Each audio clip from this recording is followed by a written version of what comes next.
Okay, with the hadith, as we said, you start with the adhkar and the dua, like memorizing Fortress of the Muslim, so that you have a dhikr and a dua for every situation. This is like memorizing hadith because these are found in the hadith, they're from the hadith.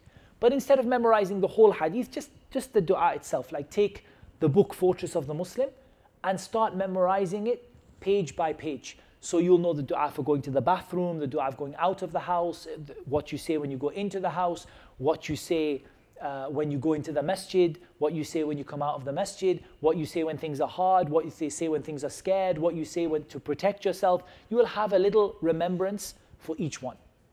Then I would recommend memorizing the 40 hadith of Al-Imam An-Nawawi rahimahullah ta'ala with the 10 additional hadith of Ibn Rajab rahimahullah. So An-Nawawi, or not 10, 8.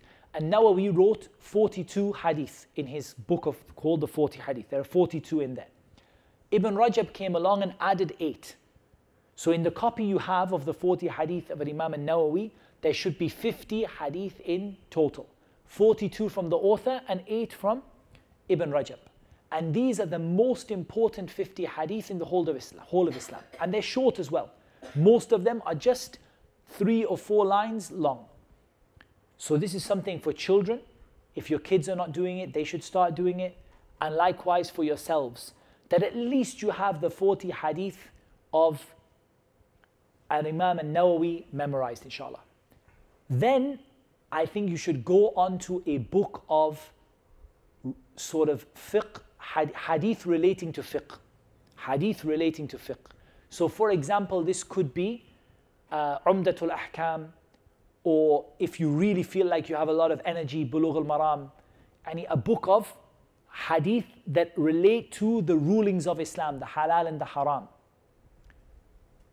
Before that, you might want to squeeze in memorizing some of something like Riyadh al-Salihin, like the virtue of doing good deeds. But you maybe even just reading it is enough. Maybe you don't even need to memorize it, but just reading it so that it becomes common to you, or you frequently go over it, might be enough.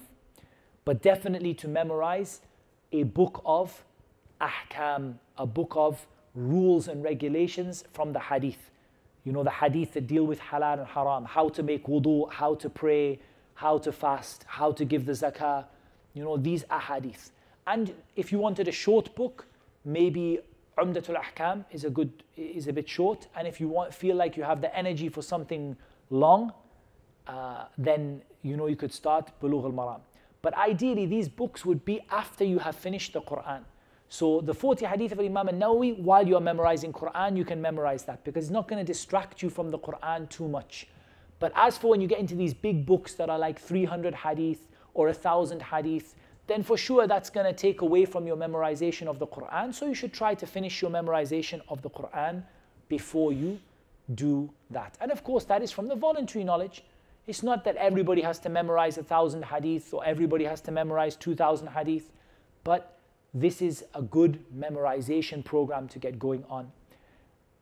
I'm conscious of the time and we still have the other half to talk about, which is understanding. So what I'll probably do is, inshallah, next time I come, we'll deal with the second half. But what I had left in memorization is memorizing texts. Now you'll basically have a choice, poetry or prose. Prose being ordinary writing, ordinary words, or poetry. This is a personal preference, right? Like some people like memorizing poetry, some people don't like memorizing poetry. So if you don't like memorizing poetry, then select texts to memorize that are not poetry. But some people love it so much, they even take a text that is not poetry and they get a poetry version of it because it's easy, at least poetry rhymes and it's easy to keep in your mind and stuff like that. And of course, this is going to go along with Arabic because there's not a lot of that available in English. So this is kind of a little bit further ahead. But you start memorizing the basic sort of texts of Islam. Now, this is where we come back to children again. Because you can start your children doing this right now. You can get your children to memorize a simple text about something. For example, we've been doing in the Seerah a poem called Al-Urjuzatul Mi'iyyah, في ذكر حال أشرف البرية, which is a poem about the Seerah. It's only 100 lines of poetry, which as poems go is not very long. Like a long poem in Arabic would be like 1,000 lines of poetry. 100 lines of poetry is not that long.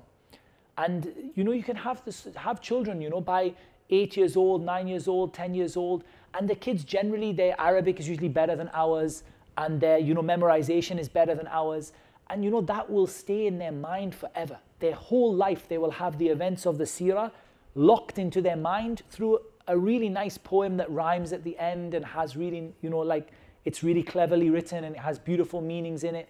But even as adults, we should move on and start to memorize some small texts, something about belief, something to do with the halal and the haram, to do maybe with how to pray, something to do with maybe the seerah, maybe a little bit to do with the rules and regulations of Islam. And we should have memorized some basic texts, but we're going to talk more about that next time, inshallah ta'ala, because we don't like to go too much over the time limit. So this is kind of part one. I was kind of hoping to do it all in one part, but قدر الله وما شاء فعل. Never mind. Part two, we're going to talk about what do you need to understand, because all so far we've been talking about what you need to memorize. And we said what you need to memorize is the Quran. And we talked about strategies to do it. And some of the Sunnah, and when you finish the Quran, increase to memorize more of the Sunnah. And then sort of depending on how much ability and time you have, try to memorize some key points, whether they are small books, booklets, small lines of poetry that will sort of be reminders for you. So if someone says, teach the seerah, you don't have to say, where's my seerah book? Because my seerah book is in those 100 lines of poetry that I memorized, for example. You don't have someone says, lead the salah. You don't have to say, oh, what do I do with sujood as-sahw? Should I pray, do this, or how pray like that? It's in your mind because you memorized a small text about it. This is how we go about learning Islam. And we said about learning with a teacher and taking it step by step. And I want to emphasize that because by the time we're talking at the end, people might be a bit starry-eyed and thinking, whoa, this is like a lot. But subhanAllah, you'll be amazed. When you start, even a year down the line, some of the students at Kalima started, and some of them are coming and they've memorized hundreds of lines of poetry, finishing the Quran, memorizing hadith, and they're coming and they were just people sat in the class, they had not even any intention to learn like that. And they started, and they 2 years later they're coming and they're like, I've memorized another 100 lines of poetry, can you listen to me? I've done this, can you help me with this? What book shall I read next? All we had to do is just give them a gentle push, and they started going. Every one of you can do it. Doesn't matter how old or how young you are. Doesn't matter how much your memory is like a sieve. Join the club. And we all feel this like this. But at the end of the day, Islam is worth learning because it makes your path to Jannah easy. And yes, you can suffice yourself with the obligatory. You can put up your hands and say, I'm only going to learn how to pray. And that's enough for me. But at the end of the day, how beautiful is it for ourselves and our families to learn the voluntary and the collective obligation by which we can remove ignorance from ourselves and remove ignorance from our families and our friends and our neighbors and our wider community and our wider society. So I think that is what Allah Azza wa Jalla has made easy. I got about halfway through. So we have to talk about how Islam is structured and the sciences of Islam and what we should be reading in English, and then when we learn Arabic, what we should be learning in Arabic and how we learn the Arabic language. That is all going to talk about inshallah next time because we didn't have time to fit it in.